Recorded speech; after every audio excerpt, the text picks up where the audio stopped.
অসম আৰু অৰুণাচল প্ৰদেশত যোৱা নিশাৰে পৰা বৰষুণ অব্যাহত আছে আৰু যাৰ ফলত ৰঙা নদী জলবিদ্যুৎ প্ৰকল্পৰ ৰিজাৰ্ভাৰত পানীৰ অতিৰিক্তভাৱে জমা হৈছে আৰু বৰ্তমান সময়লৈকে 1500 মিলিমিটাৰ পানী ইতিমধ্যে ৰঙা নদীৰ বুকুত এৰি দিয়া হৈছে আৰু 202 ঘনমিটাৰ পানী ইতিমধ্যে ৰঙা নদীৰ বুকুৱেদি বৈ আহিছে আৰু সেই তথ্য লখিমপুৰ জিলা প্ৰশাসনৰ ফালৰ পৰা অৱগত কৰা হৈছে।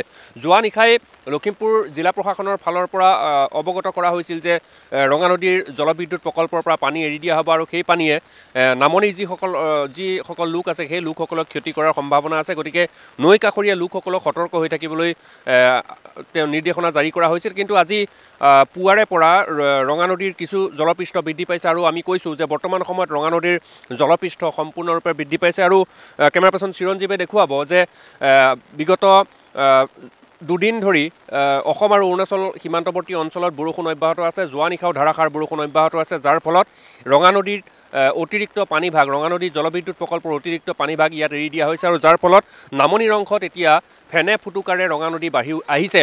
আৰু এক কথাত যদি ক'বলৈ চাওঁ তেতিয়াহ'লে এই আহিন মাহৰ যি বানপানী সেই বানপানীয়ে হয়তো নামনি অংশৰ লোকক ক্ষতিসাধন কৰিব, কাৰণ ৰবি শস্য যিসকল লোকে নৈ চাপৰিত কৰিছিলে সেই ৰবি শস্য নষ্ট হোৱাৰ সম্ভাৱনা প্ৰকট হৈ পৰিছে। লগতে যিসকলৰ নদী কাষৰীয়া অঞ্চলসমূহত কৃষিভূমি আছিলে, ধান খেতি আছিলে, সেই ধান খেতিও হয়তো নষ্ট হ'ব পাৰে আৰু বৰষুণ অব্যাহত আছে আৰু বৰষুণ যদি অব্যাহত থাকে এই পানীৰ পৰিমাণ বৃদ্ধি পাব। পানীৰ পৰিমাণ বৃদ্ধি পালে নামনি অংশৰ যিসকল লোক আছে সেই লোকসকলৰ ক্ষতি হোৱাৰ সম্ভাৱনা আছে আৰু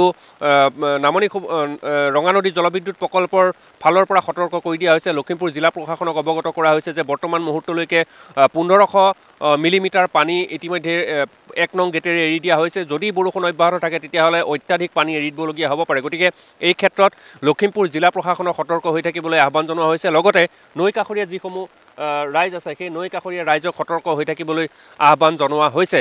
কিন্তু এক কথাত ক'বলৈ গ'লে চাওক, বৰ্তমান বিগত যদি 3 দিনৰ আগলৈ আমি ঘূৰি চাওঁ তেতিয়াহ'লে কিন্তু ৰঙা নদীত গৰু ছাগলীয়ে পানী খাবলৈ ইয়াত পানী নাছিলে, কেৱল বালি, শুকান বালি ইয়াত আমি প্ৰত্যক্ষ কৰিছিলোঁ। কিন্তু আজিৰ দিনটোত যদি চাই এয়া ৰঙা নদীৰ বক্ষত ইতিমধ্যে ফেনে ফুটুকাৰে নৈৰ পানী সোমাইছে আৰু এই নৈ পানীয়ে হয়তো কিছু ক্ষতি কৰিব নামনি অংশত আৰু সেয়েহে নামনি অংশৰ ৰাইজ যাতে সতৰ্ক হৈ থাকে, গৰু ছাগলী যাতে নৈ কাষৰীয়া অঞ্চলসমূহত তেওঁলোকে এৰাল নিদিয়ে বা যিসকলে ৰবি শস্য কৰিবৰ বাবে তেওঁলোকে নদীৰ কাষত তেওঁলোকে বহা পাতি তেওঁলোকে থাকে, গতিকে সেইসকল লোককো নিৰাপদ স্থানলৈ যাবলৈ নিৰ্দেশনা প্ৰেৰণ কৰা হৈছে।